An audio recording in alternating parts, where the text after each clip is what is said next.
So the thing about Catherine being handed sole guardianship of the crown jewels is that it apparently happened at midnight while Charles was basically collapsing, and the two people you'd expect to be in the room, his wife and his actual heir, were explicitly told not to come. That's not a family decision. That's a man making very sure no one stops him from signing something. And honestly, the fact that he was asked twice if he wanted Camilla or William there and said no both times tells you more about what's happening inside that palace than any official statement ever could. The whole thing starts with Charles at a reception for foreign dignitaries in the state dining room at Buckingham Palace, and he suddenly collapses in front of everyone. Security immediately starts grabbing phones out of people's hands before a single photo can leak, which makes sense given how tightly they protect his image. The only accounts of what happened come from people inside that room, and the palace has been incredibly careful about what they've allowed to circulate. Guests were pushed out through side doors, doctors were rushed in through a private entrance, and by the time they left his chambers, it was nearly midnight. Whatever they told him in that room never reached the public. And this is where the timeline gets strange. Weeks after that collapse, Charles appeared on camera saying his treatment could be reduced in the new year, which made everyone think things were improving. But according to what's now coming out, that exact same week, his doctors had privately told him something very different. A second marker had turned dangerous and was moving faster than expected. So you have two completely different stories running at the same time. The public one suggested improvement. The private one warned him to prepare for things to move much faster. Someone inside the palace made the decision to bury that second diagnosis, and that hidden information became the real reason everything that followed happened. Because if you're Charles, and you've just been told your timeline may be much shorter than anyone realizes, you're not thinking about tomorrow's schedule, you're thinking about what happens after you're gone. His private secretary reportedly begged him to wait until morning, but Charles refused.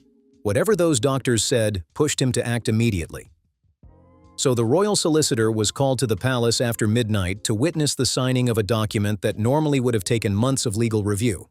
Instead, it all happened in one room, while the rest of the palace slept. Before signing, Charles was asked twice whether he wanted Camilla or William standing in that room with him. Twice he said no. This wasn't panic. He had the opportunity to call either of them, and he deliberately chose not to.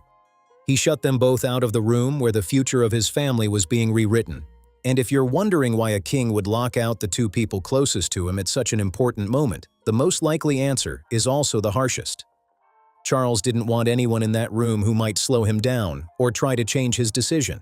This wasn't a king sharing a decision with his family. This was a king protecting a decision from his family.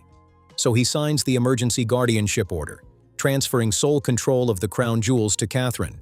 And according to people present, he said exactly 3 words when it was done. It is done. No smile, no relief, just the flat voice of someone who had carried this weight for years and finally chose one silent midnight to let it go, no matter what it cost the people around him. Some of you are probably asking whether a king can even do this on his own in the middle of the night, and the answer is yes.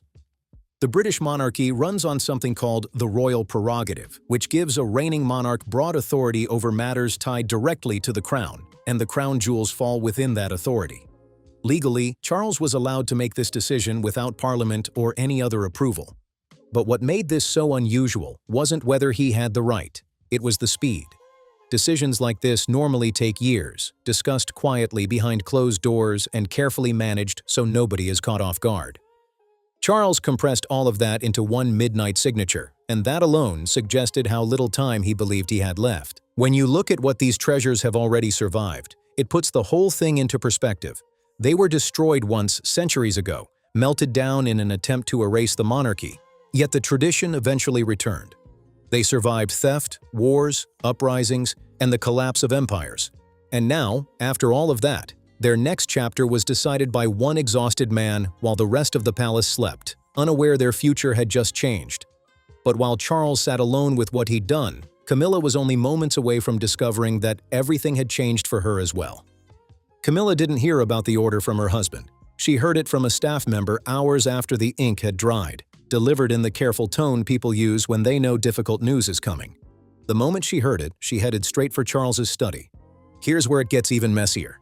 In her frustration, Camilla forgot to fully close the study door behind her, so a nearby staff member reportedly heard the entire exchange. She bluntly told Charles that he had made her irrelevant while she was still his wife, And Charles's answer wasn't an apology. It was something much colder. He simply told her the crown was never something a wife keeps. It was only ever something she was allowed to borrow. That single sentence stripped away every polite illusion. He wasn't describing Camilla as a permanent partner. He was reminding her that her place depended entirely on the reigning monarch.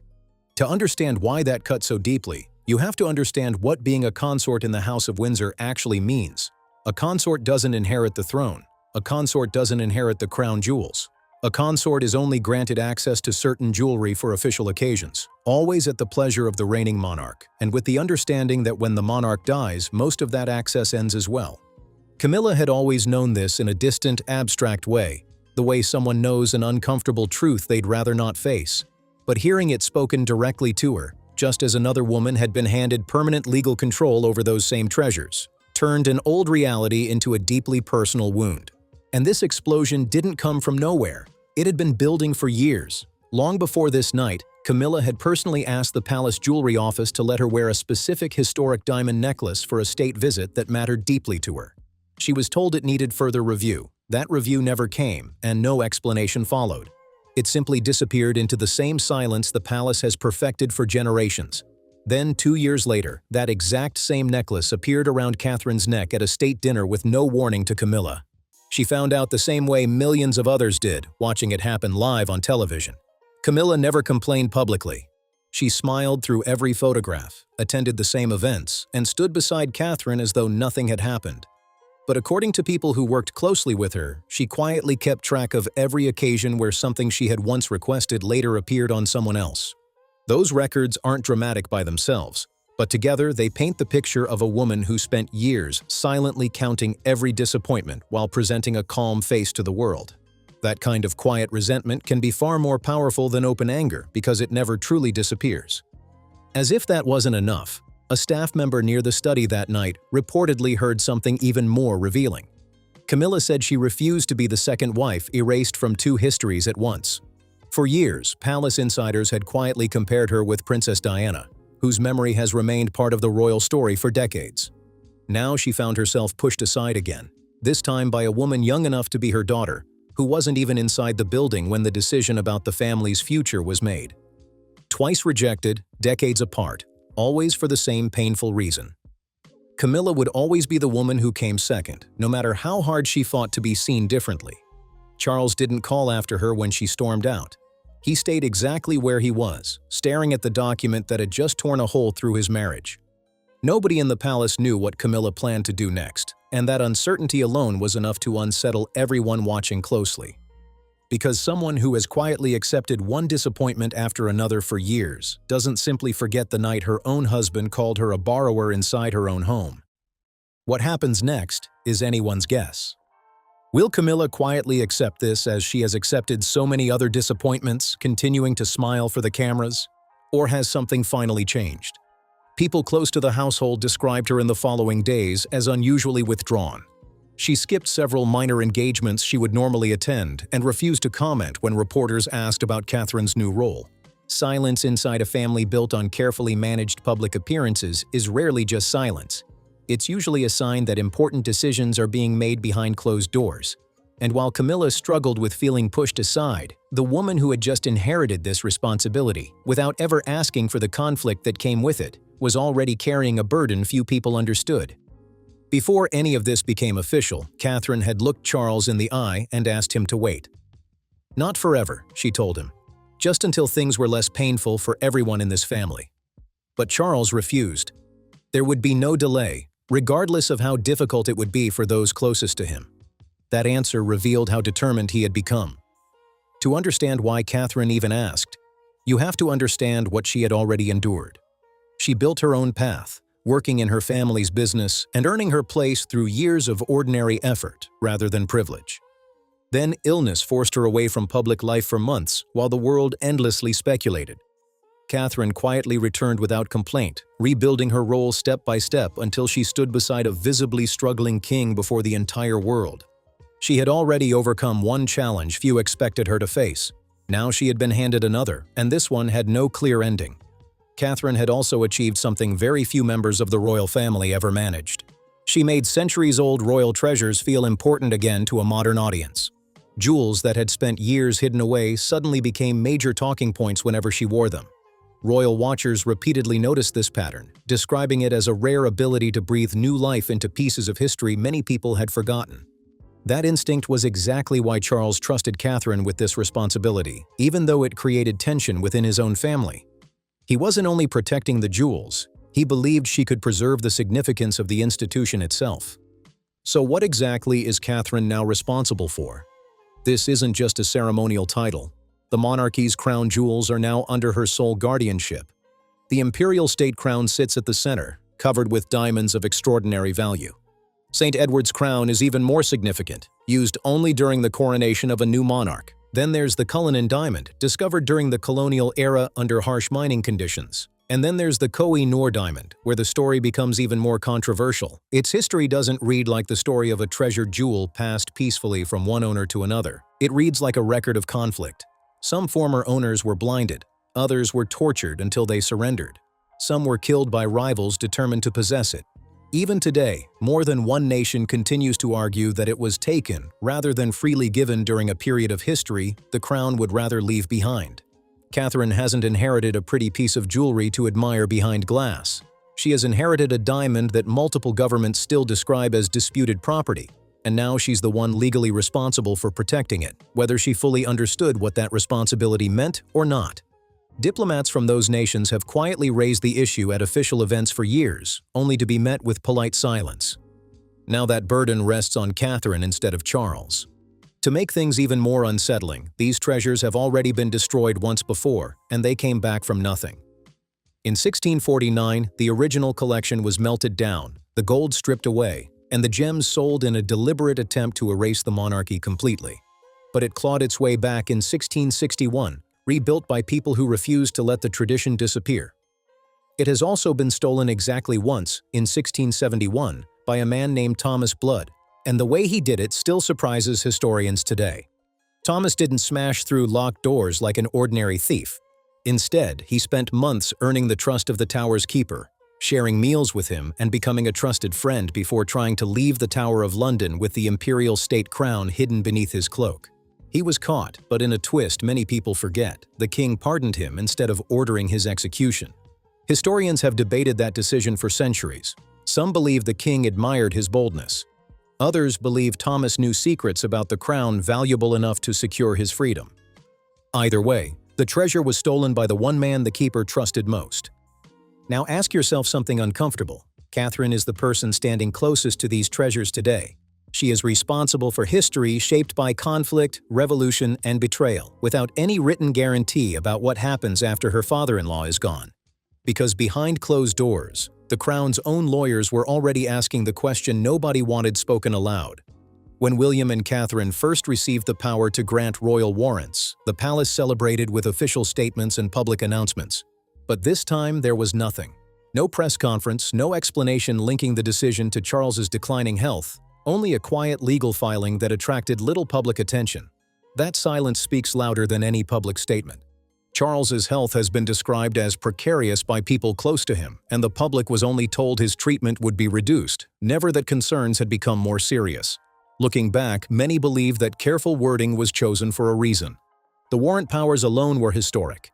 Even Diana, one of the most admired royal figures in modern history, never received that same authority. The Indian circlet was brought out after decades in storage so Catherine could wear it publicly, sending a message that the monarchy remained confident and stable despite growing speculation. Then there's another detail people close to the palace have quietly repeated for months. William and Catherine have been ready for whatever responsibilities might come their way. When you look at the pattern behind these decisions, a very different picture begins to emerge. Each announcement arrived quietly, presented as routine, rather than urgent. On its own, each move could be explained as normal succession planning. But together, and at this pace, they begin to look less like long-term preparation and more like decisions made by someone who believed time was running short. Royal historians say they cannot point to another period where so many significant responsibilities shifted so quickly without an official explanation. And there is something else at work here. Everywhere Catherine goes, whatever she wears attracts enormous public attention. that influence has become a powerful force for the monarchy itself. Crowds react differently around her. Cameras follow her longer. Charles understood exactly what he was doing. By placing these treasures in Catherine's hands, he wasn't simply protecting priceless objects. He was ensuring that the person most capable of keeping the monarchy relevant for another generation also became the guardian of its most important symbols. But here's what has never been discussed publicly. According to people familiar with private conversations inside the palace, at least one senior legal advisor reportedly raised another possibility. That advisor suggested Camilla, as Charles's surviving wife, could one day challenge this order after his death. Assigning sole guardianship of the crown's most significant treasures to someone who is not yet the reigning monarch would be an unusually significant step, which means everything Catherine has already faced, the pressure, the responsibility, and the weight of protecting treasures surrounded by centuries of controversy, may not be the end of the story. It could simply be the beginning. Legal scholars have pointed out that any challenge could push British courts into territory rarely explored, forcing judges to consider how far a monarch's authority extends after his death. And then there's trooping the color. According to people familiar with preparations, palace staff have reportedly started using language normally reserved for particularly significant occasions, the kind of language that naturally attracts attention. Additional medical personnel have reportedly been included in the planning, a detail the palace has neither explained nor publicly addressed. Some observers believe that decision has fueled even more speculation about what may lie ahead. Some insiders have gone further, suggesting contingency plans are already being prepared for what comes next. Arrangements few people want to discuss openly, but many inside the palace reportedly understand. Nothing this significant has affected the royal family in generations. What's happening now feels just as important, and the ground beneath this family appears to be shifting faster than the public has been allowed to see. History rarely announces itself with dramatic headlines. It unfolds through signed documents, private meetings, and decisions made behind closed doors until suddenly everyone realizes something historic has already happened. The real question was never simply whether Catherine would one day become queen. It has always been how soon that day might arrive, and whether the crown she is protecting today will still be waiting for her when it does. Whether these reported events become one of the defining moments in modern royal history, or simply another chapter in the monarchy's long story, only time will reveal the full picture. For now, the questions surrounding Catherine's growing responsibilities, King Charles's decisions, and the future direction of the royal family continue to spark discussion around the world. Every new appearance, official announcement, and public engagement will likely be examined more closely than ever as people look for clues about what comes next. What do you think? Did Charles make the right decision by placing this responsibility in Catherine's hands, or would you have expected a different outcome? Share your thoughts in the comments below. We'd love to hear your perspective and see what others think about this remarkable royal story. If you enjoyed this video, please give it a thumbs up, subscribe to the channel, and turn on notifications so you never miss our latest royal updates and fascinating stories from inside the monarchy. Thank you so much for watching, for supporting the channel, and for being part of our community. We'll see you in the next video.